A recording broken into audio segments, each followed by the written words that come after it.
But Delacroix had no way of knowing any of that.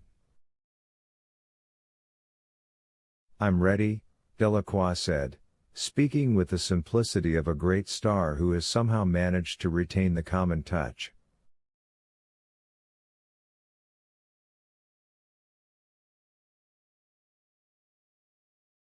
"Let's go." And as Brutal led him up the Green Mile with Mr. Jingles perched there on the little man's shoulder, Delacroix once more began to bugle.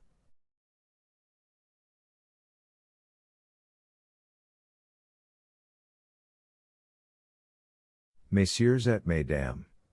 Bienvenue au Cirque de Malcy." Yet, even lost as deeply in his own fantasy world as he was, he gave Percy a wide berth and a mistrustful glance.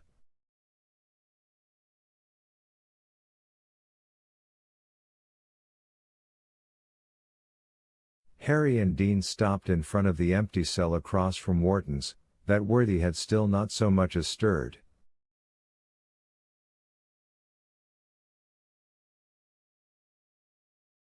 They watched as Brutal unlocked the door to the exercise yard, where another 2 guards were waiting to join him, and led Delacroix out, bound for his command performance before the grand high poobahs of Cold Mountain Penitentiary.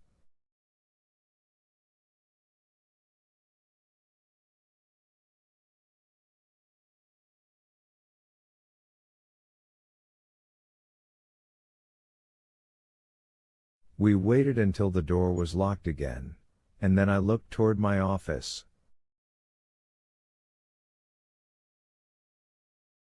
That shadow was still lying on the floor, thin as famine, and I was glad Delacroix had been too excited to see it.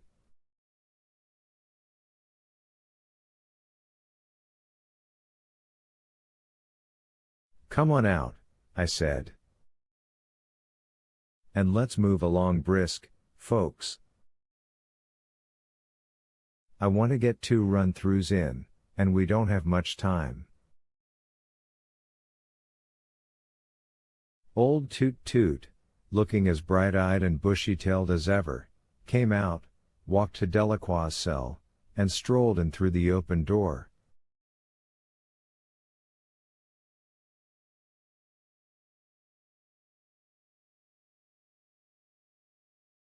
"Sittin' down," he said.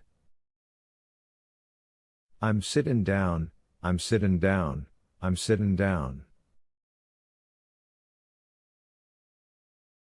This is the real circus, I thought, closing my eyes for a second.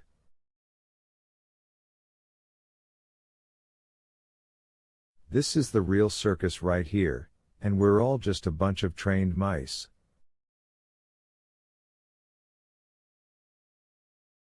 Then I put the thought out of my mind, and we started to rehearse. 8. The first rehearsal went well, and so did the second. Percy performed better than I could have hoped for in my wildest dreams.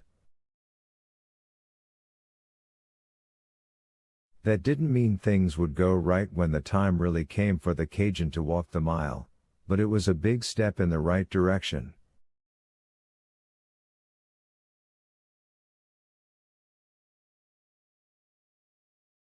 It occurred to me that it had gone well because Percy was at long last doing something he cared about.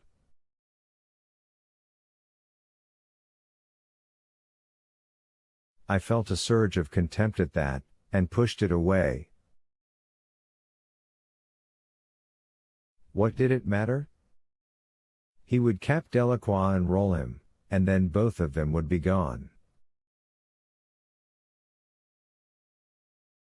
If that wasn't a happy ending, what was? And, as Moores had pointed out, Delacroix's nuts were going to fry no matter who was out front.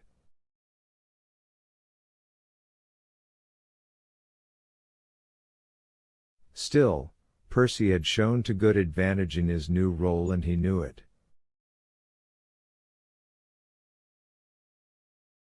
We all did. As for me, I was too relieved to dislike him much, at least for the time being.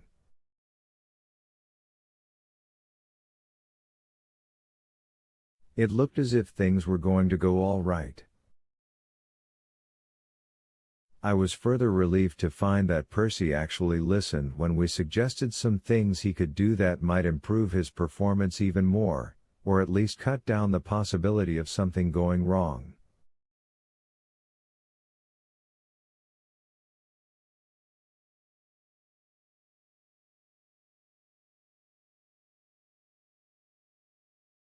If you want to know the truth, we got pretty enthusiastic about it, even Dean, who ordinarily stood well back from Percy physically as well as mentally, if he could.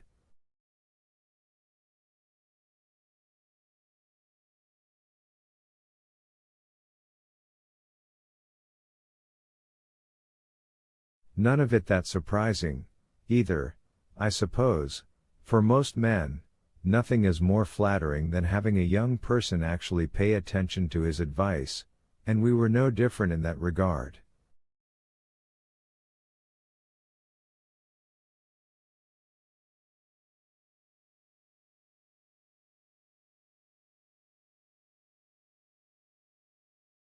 As a result, not a one of us noticed that Wild Bill Wharton was no longer looking up at the ceiling.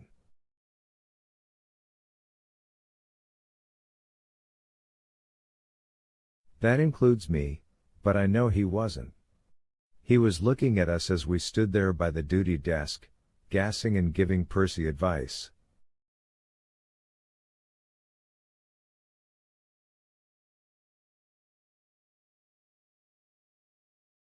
Giving him advice.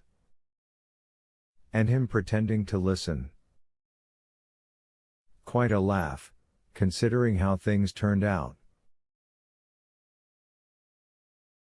The sound of a key rattling into the lock of the door to the exercise yard put an end to our little post-rehearsal critique.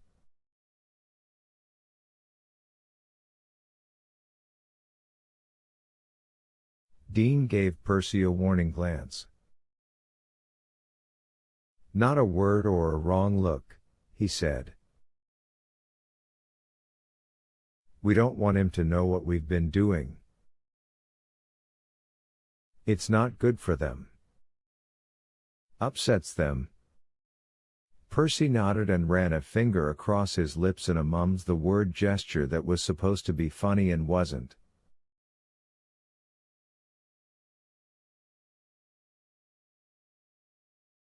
The exercise yard door opened and Delacroix came in, escorted by Brutal, who was carrying the cigar box with the colored spool in it, the way the magician's assistant in a vaudeville show might carry the boss's props off stage at the end of the act.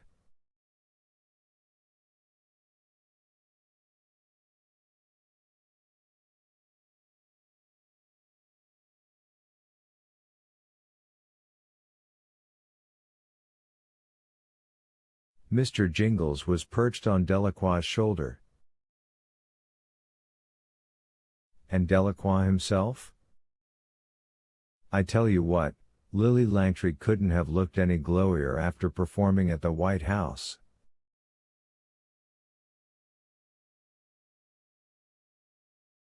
They love Mr. Jingles, Delacroix proclaimed.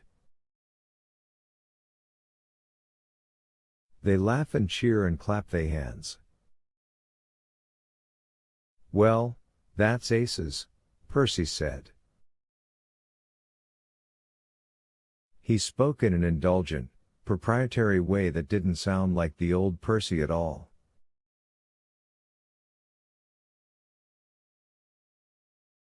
Pop on back in your cell, old-timer. Delacroix gave him a comical look of distrust, and the old Percy came busting out.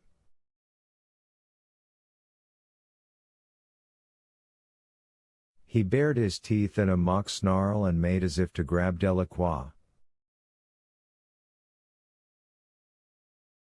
It was a joke, of course. Percy was happy, not in a serious grabbing mood at all, but Delacroix didn't know that.